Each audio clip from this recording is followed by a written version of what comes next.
educate, empower, enable, impact. Thank you for tuning in to That Will Never Work podcast, where we share inspiring information and personal experiences related to business and the entrepreneurial journey from those who are leaders in their respective field. Now, here is your host, author and business coach, Maurice. I thank you very much for tuning in today. I have a wonderful guest today who has had a lifelong, very successful entrepreneur experience, who was born with a lot of psychic abilities. This is something that is very interesting for me because it's, again, different on our show. And it is something or a gift that we don't talk about very often.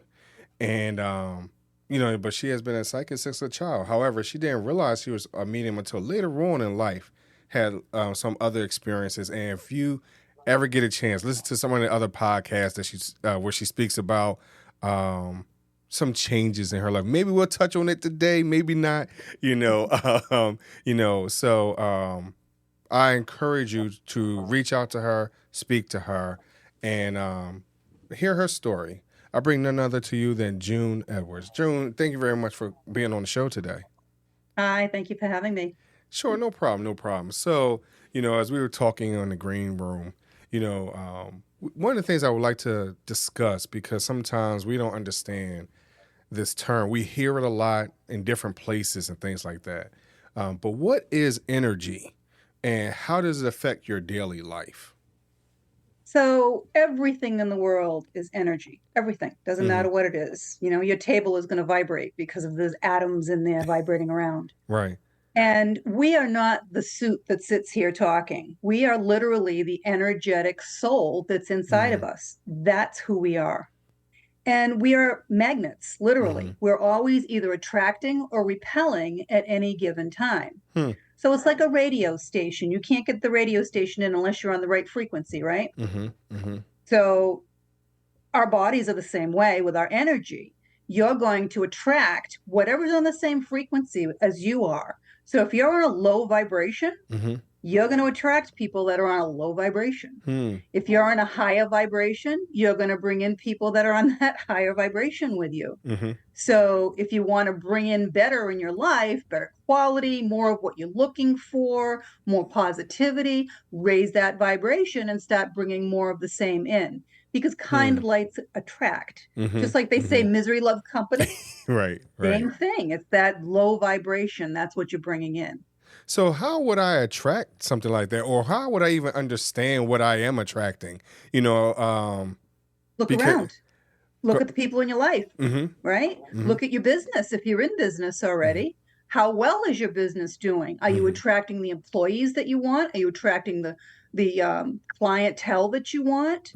So what people don't understand is that money is also energy. This is why it's called currency. And everything in the universe has to stay in balance. So there has to be an equal exchange of energy in everything that you do. So for instance, you don't walk into the grocery store and plop down $1 million to buy a gallon of milk yet, right? Right. Not yet. Right. Because that's not an equal exchange of energy. Right. Everything has to have that equal exchange of energy. When I first started my relationship mastery program, I gave it to a couple of veterans at no charge because they were in financial hardship. Okay. I didn't think they could afford it. Do you know they didn't do the program because to them it had no value? There was no equal exchange of energy. So when you're selling a product or when you're giving advice, remember that. What's the value there? That equal exchange of energy. So sometimes we don't understand it, because we don't always understand ourselves, what we're attracting, right? So how would you suggest to someone to figure that part out in their lives? Or maybe give an example of how you were able to figure it out for yourself. So it's interesting. We write our life plans before we come here for the most part. And at some point in everyone's life, they have that moment where it's, why am I here? What am I supposed to be doing? Do I even like who I am? Everyone has these moments where they're self-evaluating at that point. And you can look around and say, I love my life. I love everything that's happening in my life. Or I can look around and say, I don't like things in my life. Hmm. Only you have that power to change it. Mm-hmm. But you have that power within you to do that if that's what you want to do. So when you change, everything else around you changes. It has no choice. When you do something different, everyone else has to do something different. So a lot of times we are a product of our environment, what we had grown up in, maybe even a product of the our friends or even our work environment can influence that negative space. You To know, a point, if you allow it, but you're allowing it. No one can make you do anything. Okay. I was not born into the wealthiest or wonderful circumstances. I'm one of 8 children from an extremely broken and abusive family. Okay. And exactly. And I looked around and said to myself, this isn't how I want to live. This isn't what I want to do. I don't want this to shape me negatively. So everything in life is perspective. And I look at it and I say, I'm grateful for the family that I had and the experiences that I had, because I wouldn't be who I am without that. And everyone needs to do the same. Instead of crying the old poor me and playing the victim all the time, Right. know that you wrote those challenges into your life and rise to the occasion and overcome them. Doesn't matter what it is, alcoholism, drugs, it doesn't matter. These are challenges that people wrote into the framework of their life so that they could overcome that, move on, and help someone else, because ultimately that's why we're here. And in business, what are we doing in business? We're helping each other, aren't we?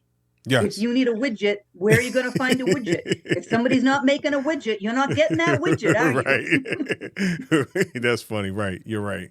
You're right. So in this space, what made you decide to write this book? You know, where we're talking about relationships and things like that, whether it's from a business perspective or a spouse or even kids. You know, what influenced you to write this book? So this book is the result of the Relationship Mastery program that I created. It's a 7-week online course that teaches people how to change their energy, how the universe works, and how to attract and bring in everything and anything they want in their life. And from doing that program and hundreds of people that I put through it, I realized we're all here for the same 5 lessons. And if you can't learn it, you're just going to keep repeating it. It's how it works. This is why people have issues with money. They don't understand why they're always broke and they keep it in their hands. They don't understand why they keep marrying the same type of person over and over and they're not getting anywhere in life. It's because there's a lesson that they need to be learning there. Once they learn that lesson, then they can move on from there. So can you give us a little snippet of maybe what are those 5 steps, you know, that where we can change our life a little bit? So the first lesson everyone has to learn is self-worth. And that's not value, because value is what other people put on you. Self-worth is the understanding that you are the only one of you in this entire universe. How special is that they needed one of you here? And it's not selfish and it's not narcissistic like the universe, like the society would like you to think, to put yourself first. Everything else comes from that. If you can't put yourself first and take care of you, you're just not going to be here to take care of anybody else, are you? Good Simple. point. And no one has power over you to make you do anything. I can't make you love me. I can't make you hate me. Right. Okay? You have that power, and only you can make you happy. And when you do that, everything else falls in line in your life, and your happiness ping-pongs off of everybody else. The second thing is trust and communication. You have to be able to communicate your wants and needs to the other people in your life, whether it's your employer, your employee, your spouse, your child, it makes no difference. And you have to trust that there is a higher power and that there is a plan. And even when things aren't happening to you, things are happening for you. Because if you can't get out of your own way, the universe will step in and kind of push you along a little bit. Okay? Then unconditional love. Unconditional love is not staying in a bad situation, an abusive relationship because I'm supposed to be practicing unconditional love. This is where the lessons keep reinforcing each other and your self-worth lesson would kick back in. It's saying, listen, I love you. I care about you. We had a good run. This is not working anymore. We need to go our separate ways. It's not bad-mouthing them as soon as you turn around and walk away. It's truly wishing the best on everyone and the best for yourself, putting yourself first and moving on. Suppose you had a child that you loved dearly and they did something horrific, like murdering a neighbor in a fit of rage, and they go to prison for the rest of their life. You're not going to like what the child did, but hopefully you're still going to unconditionally love that child. Okay, it's just an extreme example. Then you have money in balance, and everything in the universe has to stay in balance. This is why you have night and day, good and evil. So this is where money, which is currency, comes in this 3D to teach you whether or not you're in balance. You've got people that they'll work 80, 90 hours a week just trying to get ahead. Well, now you're out of balance. You have no time for your family, your friends, your own hobbies, right? Then you're hoarding your money. You don't even have enough self-worth to spend the fruits of your labor on yourself. Money is like a river. It flows. The more you put out, the more it comes back because it's energy. It's got to come and go. It's just like in a piece of wire when the electricity is going through it in your house. Same thing. This is how money works. Nice. When you hold on tight, you're going to end up losing it all. Okay. Then you have the last lesson, which is patience. And everything in life happens at the exact perfect time when it's supposed to happen. You planned it. Honestly, you did. And 2020 vision is wonderful. Everybody can sit back and see how all the breadcrumbs led you to the next thing and the next thing and the next thing and brought you to where you are, right? Right. So when you have patience and understand that you put your desires out there to the universe, it knows what you want. You're doing your part because there's self-responsibility in everything. You can't say that, oh, I want to own a business and expect somebody to drop it in your lap. You have to do the work to start the business, right? And the universe will make sure that if you're following through, it will be successful. That's how it works. Be kind of stupid if every 5-year-old girl that wants to get married and have babies suddenly has the stork delivering them at the door, right? Everything happens when it's supposed to in its perfect time. So as I'm listening to you, you're offering a lot of information, but we hear in different ways and forms and things like that. And sometimes we don't hear that little voice in our head or, someone that might be giving us this advice. And sometimes we're not open. So how would you suggest for someone to maybe open up those channels to be able to receive that information or that energy? Because sometimes we get cut off. So first of all, again, you got to remember our energetic soul, right? That's who we truly are, energy. And our soul is way too big for this body. So some of it's in your body, some of it is over your body that we call an aura. And the majority of your soul is actually in the lowest level of heaven, which is the 5th dimension. So that's at a very high vibration. So the fastest way to raise your vibration is to get in touch with your soul, not just what's in your body, but what's in the 5th dimension.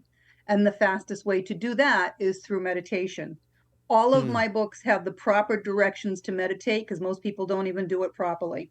And it's extremely important to get in touch with your soul. So we live a 3D existence here. We have a brain in our head, right? Well, your brain is nothing more than a computer to help you process all your information. But your brain has a specific job. Your brain is here to protect you. How does it do that? It does it by creating fear. So people are making all their decisions based on fear. Oh, I don't know if I should take that loan from the bank. I don't know if I should expand my business. I don't know if I should even open a business, right? Right. Fear. Everyone has had something happen in their life that they just knew they were supposed to do it. Whether it was, I know this is the one I'm supposed to marry. I know this is the house I'm supposed to get. I know this is the car I'm supposed to buy, or I know I'm supposed to take this job, or I just know I'm not supposed to take the road to work today and avoid an accident, right? That's your soul. That knowing is your soul. So when you get in touch with your soul, it will 100% of the time be the right decision. If you make the decision with your head out of fear, it's a 50-50 crapshoot. Sometimes it's right, sometimes it's wrong, and you're always questioning yourself. But when you make that decision from your soul, from that knowing, you just do it. You don't question it. And 100% of the time, it's the right thing to do. One of the biggest businesses that I ever opened was a very large group daycare licensed for 125 kids. It was my first daycare center. Had no background in it, no experience in it. I had 3 little kids, just went through a divorce. The baby was 10 months old and there was no decent daycare. I owned a restaurant at the time, sold the restaurant. I just kept hearing, I've got to open a daycare. Everybody thought I was insane. I had maybe $10,000 to open this thing, right? Okay. The rent on the building was $5,000 a month. It needed probably $100,000 in renovations. Wow. I couldn't even get a loan. I had just gone bankrupt, right? Right. I kept hearing that I had to do this, and I did it, and it worked out amazing. It was the first of 2 daycares that I ended up owning. Nice. And Congratulations. within 6 months, I had it open. By September, I had 75 kids in there. Nice. So because I just kept hearing that, listening to your soul has that knowing and that direction of what you're supposed to be doing. So you said something very interesting that, again, if people would listen to some of your other interviews, right, there was something that you had encountered where you said, hey, I'm not sure if I'm supposed to do this. And immediately you had a negative reaction to it being in the hospital. Am I correct? Oh, that's when I died. Yes. Yeah. Yeah. So what I'm getting at is that sometimes you have that feeling that, hey, I'm not supposed to do this. And it takes you to another place, and it ties into what you talked about being that fifth dimension. So again, I want y'all to listen to June. Tell us a little bit, just a little snippet of what I might be referring to. So I had injured my back when I was 22 and I needed back surgery. And I kept putting it off because I just knew I was going to die. I just knew it. And 5 years later, they told me I had no choice. I had to have the surgery. Told everybody the night before I went in, I said, listen, I'm going to die. And they're like, oh, no, you're just scared. I'm like, I'm telling you, I know it. And sure enough, the night before the surgery, I had an MRI done with an IVP contrast dye. Told them I thought I was allergic to it before they did it. And they just kind of poo-pooed it off and told me everybody has that reaction. Okay, what do I know? I'm 27. I'm not the doctor, right? And as soon as they gave it to me, I coded and died. Wow. And I immediately went to heaven. I didn't see any tunnel. I was, yeah. And it's funny. I never even heard the term NDE until a few years ago. Because to me, it wasn't a near-death experience. I was dead, and I knew I was dead. They were having a hard time reviving me. And I was told on the other side that it was my choice. I could come back if I wanted to, or I could stay. And it was a difficult choice to come back. So I was kind of thinking about it. That's an interesting choice, though. Yeah. But, scientists haven't been able to quantify it yet. So they call it a near-death experience still. But the other thing that I learned after researching it was less than 10% of the people that actually have an NDE get to the level that I got to, which was the lowest level of heaven, and had a full life review. So yeah, everybody's experience is a little bit different. Some people get where I've got. Most people get to that point and are sucked right back because they don't have a choice. But I learned after that was an out I had written into my life that I could have taken because I'd had a very difficult life. And I also found that the people that have the more challenging lives have the higher calling. We wrote it into our plan, to help more people if we can. And so as I listened to that interview when you spoke about this and how you had that choice and how your loved ones was, a factor into you coming back. And I thought that was a very my children. Yeah. Yes. If it weren't for my kids, I would not have come back. And I still hadn't had my third one yet. I had him after I came back. Really?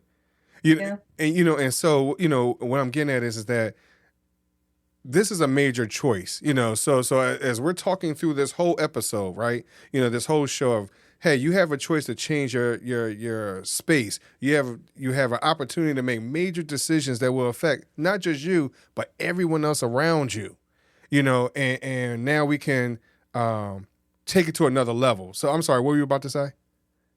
People don't realize how many lives they touch. They really don't. It's amazing. It's like a pebble in a pond. People touch so many people's lives that they don't even understand. And I think that's really powerful. That's why I didn't want to share it, but because it touched me and it made me think of, whenever we're faced with that type of decision, sometimes we run away from it or we embrace it, and I appreciate you sharing that because, again, everyone's not going to be able to understand where you're coming from with that type of decision. It was, it took me a long time to even be able to talk about it because, there's two things you take with you when you die. You take your knowledge and you take your feelings. I used to say love because that's what I was feeling over there, was an overwhelming love. But now that I do the work that I do, I've brought many souls through from the other side that are still stuck in grief or despair for some reason or another. So you take all of your feelings with you when you go, which is a nice thing. So June, I thank you for coming on today. So how can people reach out and talk to you for them to, whether or not they need to speak to a loved one or even get more in touch with their own feelings and experience their own self-worth and love? How can they reach out to you? They can go to juneedward.com, which is my website. There's also a free webinar they can take on energy and see if they are a good fit for the program, for the Relationship Mastery Program. There are plenty of other videos that they can watch. There are links to all of my books. I've now written 4 books that are on there. And they can book any service that they'd like with me online as well. June, I appreciate you coming on today. But before I let you go, I ask you the question I ask everyone, my would you rather question. Would you rather choose 3 doors or a fork in the road? So that's one of my big things is we have 3 doors, right? Because the universe wants you to have choice. The problem is once you take the one door, people keep repeating it till they learn the lesson. I'll take the fork in the road. Okay. I've taken that fork in the road. And you know what? If it's not where you're supposed to go, it's like an hourglass. It will bring you right back to where you're supposed to be. Wow. I hope that you were able to dig a little deeper because I said a lot. It might have been simple, but she said a whole lot there. June, thank you very much for coming on today. Thank you so much for having me. Have a great week. You too. Thank you. And thank you for listening to That Will Never Work podcast. Thanks for listening. Find us on social media at Chisholm Group LLC and check back weekly for new episodes. Until next time, that will never work, or will it?